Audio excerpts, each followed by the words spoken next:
আপনি মুখে কালি কেন? মানে চোখে জল তো ছিল এতদিন, কিন্তু এরপর মুখে কালি কেন? আমাদের সরকার আজকে বিভিন্ন আলোচনা বৈঠক সরকারের সঙ্গে সরকারপক্ষের সঙ্গে হয়েছে এবং সেখানে হাজার দিনে যখন মাথা মুড়িয়েছিলাম এবং অনেক কষ্ট দুঃখ যন্ত্রণা নিয়ে যখন এটা বাধ্য হয়েছিলাম মাথা মুড়িয়ে দিতে, চুল ফেলে দিতে, মানে চুলটাকে দান করে দিতে ক্যান্সার পেশেন্টকে, তো সেক্ষেত্রে সেদিনই মাননীয় কুণালবাবু এসেছিলেন এবং ওনারই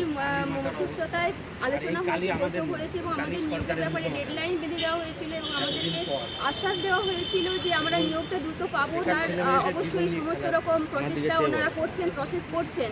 তো সেক্ষেত্রে আজকে এসে দাঁড়িয়ে দেখা যাচ্ছে যে কোনো রকমই ওনারা প্রসেস করেননি, সরকারি তরফ থেকে কোনো রকম মানে নোটিফিকেশান দেওয়া হয়নি চেয়ারম্যানের কাছে যে রেকমেন্ড মানে যিনি করবেন। তো সেক্ষেত্রে চেয়ারম্যানের একটাই বক্তব্য যে উনি রেকমেন্ড অবশ্যই করতে রাজি আছেন, কিন্তু সেখানে